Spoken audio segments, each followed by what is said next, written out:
Hello friends, આજે આપણે બનાવીશું બ્રેડ પુડલા, જેને બનાવવા ખૂબ જ ઇઝી છે. તો ચલો બનાવીએ. હવે સૌથી પહેલાં મેં અહીંયા 1 કપ જેટલો ચણાનો લોટ લઈ લીધો છે.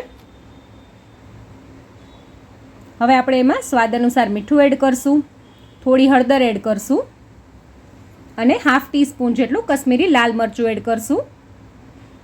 અને હવે મેં અહીંયા 1 કપ પાણી લઈ લીધું છે. હવે આપણે થોડું થોડું એડ કરતા જશું અને સરસ રીતે એનું મિક્સચર બનાવી લેશું.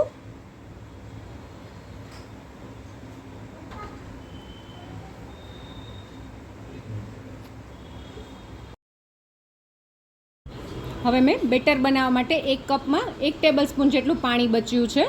બાકીનું પાણી મેં ઉપયોગમાં લઈ લીધું છે. આપણે બેટર આટલું પતલું રાખવાનું છે, બહુ જાડું બી નહીં અને બહુ પતલું બી નહીં. હવે આપણે ઢાંકીને 10 મિનિટ માટે રેસ્ટ આપી દઈશું બેટરને. હવે બ્રેડ પુડલા માટે મેં અહીંયા વ્હાઈટ બ્રેડ લઈ લીધી છે. એની સાથે જ મેં અહીંયા ઝીણી સમારેલી ડુંગળી લઈ લીધી છે, થોડી કોથમીર, ટમેટાને બી મેં ઝીણા સમારી લીધા છે અને કેપ્સિકમ બી મેં ઝીણું સમારીને લીધું છે. 10 મિનિટ થઈ ગઈ છે. હવે આપણે પુડલા બનાવી લઈએ. હવે મેં અહીંયા એક તવો લઈ લીધો છે, એના ઉપર આપણે થોડું તેલ લગાવી દઈશું અને બ્રેડને આપણે ચણાનું જે બેટર બનાવ્યું છે ચણાના લોટનું એમાં ડીપ કરીને આમાં રાખી દઈશું. અને બીજી બ્રેડને પણ આપણે એ જ રીતે કોટ કરીને રાખી દઈશું. બે બ્રેડને આપણે નજીક નજીક જ રાખવાની છે.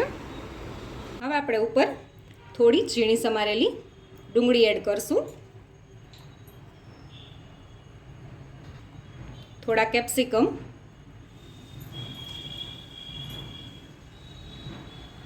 થોડા ઝીણા સમારેલા ટામેટા,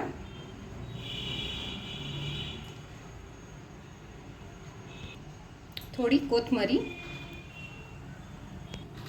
ઉપર થોડો ચાટ મસાલો, થોડું લાલ મરચું. તમારે જો આની બદલે ચીલી ફ્લેક્સ નાખવા હોય તો તમે એ બી નાખી શકો છો. અને હવે આપણે બ્રેડને પલટાવીએ તો આપણા શાકભાજી આખા ચોટેલા ને સરસ એકદમ રહે, એના માટે આપણે થોડો ચણાનો લોટ આમાં આવી રીતે નાખી દઈશું. આ બંને બ્રેડ આપણે એકદમ બાજુમાં નજીક ચોટેલી જ રાખવાની છે. અને જો થોડી દૂર થઈ ગઈ હોય તો તમારે એની વચ્ચે થોડો ચણાનો લોટ એડ કરી દેવાનો, જેથી કરીને એ સરસ ચીપકેલી જ રહેશે. નીચેની સાઈડ આપણે બ્રેડને 3 થી 4 મિનિટ સુધી સરસ રીતે શેકાવા દેવાની છે, પછી જ આપણે પલટાવવાની છે. શાકભાજી નખાઈ જાય પછી આવી રીતે તવીથાની મદદથી પ્રેસ કરી દેવાનું શાકભાજીને, જેથી કરીને એકદમ સરસ રીતે ચીપકી જાય. 3 થી 4 મિનિટ થઈ ગઈ છે. હવે આપણે બ્રેડની સાઈડ ચેન્જ કરી દઈએ. હવે આપણે એમાં થોડું બટર એડ કરી દઈશું અને બટરને આપણે સરસ રીતે સ્પ્રેડ કરી દઈશું. આપણે નીચેની સાઈડ પાછું 3 થી 4 મિનિટ મીડિયમ ગેસની ફ્લેમ ઉપર સરસ રીતે ચડવા દેવાના છે શાકભાજીને. હવે આપણે બીજી સાઈડ પણ બ્રેડને સાઈડ ચેન્જ કરી દઈએ.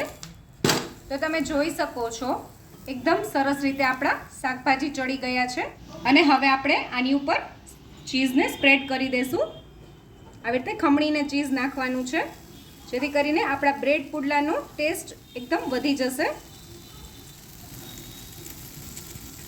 અને હવે આપણે આવી રીતે બ્રેડને વાળી દઈશું. અને વાળતા પહેલાં આપણે આવી રીતે વચમાંથી કટ લગાવી દેવાનું છે.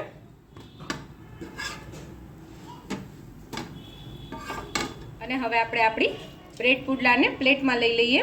અને હવે આપણે બ્રેડ પુડલાને સરસ રીતે કટ કરી લેશું અને પછી સર્વ કરશું. તમે આને લસણની ચટણી, કોથમીરની ચટણી કે કેચઅપ સાથે સર્વ કરી શકો છો. તો તૈયાર છે આપણા બ્રેડ પુડલા. જો તમને મારો આ વિડીયો ગમ્યો હોય તો મારા વિડીયોને લાઇક કરજો, શેર કરજો અને મારી ચેનલ કુકિંગ વિથ ઉમા પુરોહિતને સબસ્ક્રાઈબ કરજો, જેથી કરીને આવા નવા વિડીયો હું તમારી સાથે શેર કરી શકું.